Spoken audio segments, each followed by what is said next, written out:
মাস বাংলাদেশে লুকিয়েছিল আমরা তো জানি না। আমরা যদি তার জানতাম আমরা অবশ্যই ধরে ফেলতাম। এরা আগেই চলে গেছে। এরা তো বুঝতে পারছে যে আমরা তো ধরা খেয়েছি। উনি কোন থেকে জানলো যে ৩ মাস বাংলাদেশে লুকিয়েছিল আমরা তো জানি না। আমরা যদি তার জানতাম আমরা অবশ্যই ধরে ফেলতাম। যদি এর আগে ওই খবরটা ওনারা আমাদের দিতে পারতো যে উনি ওই জায়গায় লুকিয়ে আছে আমরা অবশ্যই তারা ধরে ফেলতাম। আপনারা বলেন যে আপনারা একটা খবর দিচ্ছেন তাই ওই জায়গায় লুকিয়ে আছে আমরা তারা ধরি নাই। বলেন এরকম একটা এক্সাম্পল দেন যে ওই জায়গায় আর আপনি কোথেকে তো অন্যের আর বেশি খবর রাখেন। আপনারা অনুসন্ধানী সাংবাদিকতা করেন। আপনারা যেভাবে রিপোর্টটা দিচ্ছেন আমরা কি কোনো হিসেবে ছাড় দিচ্ছি বলেন? এখন অনেক ছিলেন এটা সরকার জানতো না। যদি জানতো সাথে সাথে সে অ্যারেস্ট হয়ে যেত যদি তার লোকেশন জানা যেত। আমি যেহেতু আন্তর্জাতিক অন্যটা আমার রেফার করে যেহেতু আমি ওনারটা জানি না এখন পর্যন্ত। 5 তারিখের পরে অনেক আইন শৃঙ্খলা রক্ষাকারী বাহিনীর সদস্যরা তারা কাজে যোগ দিত, কিন্তু যখন মামলা হলো তখন তাদের অনেকে আসলে পলাতক। এখানে আইন শৃঙ্খলা বাহিনীর কোনো দুর্বলতা আছে। কাজে যোগ দিছিল তারপরে পালিয়ে গেছে এই সংবাদটা অবশ্য আমার কাছে এরকম খুব একটা নাই। যারা কাজে যোগ তারা কাজে যোগই দেয়, তারা বেশিরভাগ কাজে যোগই দেয়। যেমন ধরেন আপনি দেখেন এই আগে সরকারের যে প্রাইম মিনিস্টার ছিল ওনার আত্মীয় স্বজনের 16টা এমপি ছিল, উনি কিন্তু আগে সবকটারই ভাগাই দিচ্ছে, সবকটারই কিন্তু উনি আগে ভাগাই দিচ্ছে। মানে ওইরকম তো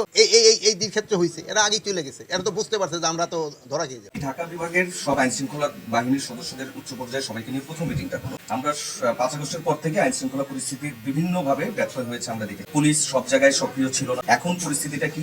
আপনি কি রিপোর্ট পেয়েছেন এবং আপনার অবজারভেশনটা কি যে সবকিছু ঠিকঠাক মতো চলছে কিনা, অথবা ঘাটতি আছে, মনোবলের ঝামেলা যেটা ছিল সেই সমস্যাগুলো সমাধান হয়েছে কিনা, আর যারা বিভিন্ন জায়গায় এখনো জয়েন করেনি এবং পালিয়ে আছে তাদের বিচারের ব্যাপারে কোনো আলোচনা হয়েছে? যারা পালিয়ে আছে আমি তাদের আগে আপনাদের বলছি যে তারা আমাদের খানায় এখন ক্রিমিনাল। তাদের যে কোনোভাবে পাওয়া হলে তাদের ধরো। আপনারা যদি তারে খবর দিতে পারেন আমরা তাদের ধরে ফেলবো। ডিআইজি সাহেব এখানে আছে, র্যাবের ডিজি আছে, অন্যান্যরা আছে, কমিশনার সাহেব আছে, তাদের এটা হলো আমাদের একটা ডিসি। আরেকটা প্রশ্ন কি করছিলেন যে স্যার আইন শৃঙ্খলা পরিস্থিতিটা এখন কেমন, এটা কি আর আসলে পুলিশের মনোবলের কথা বলতেছিলেন আপনি? আরেকটা জিনিস, আগের যে মনোবল ছিল এখন কি মনোবল চেঞ্জ হয়েছে না? আপনার কাছে কি মনে হয়? অনেক চেঞ্জ। তাদের মনোবল কিন্তু আগের থেকে অনেক, এবং এটা আস্তে আস্তে বাড়বে। একটা ঘটনা ঘটার পরে এটা তো আমাদের কাছে এমন কোনো কিছু নাই যে 2 দিনে আমি এটা চেঞ্জ করে ফেলবো। এটা তো সময় লাগে। একটা ধরেন যে একটা ঝড় হয়ে গেলে এই ঝড়ের থেকে ঘর বাড়ি রিপেয়ার করতে সময় নেই। তা আমাদের তো কিছু আপনারা সময় দিতে হবে। মানে এখন আপনারা যতটুকু সময় ভাবতেছেন কিন্তু আমাদের কাছে সময়টা মনে হয় সময়টা কম, এই জন্য আমরা একটু বেশি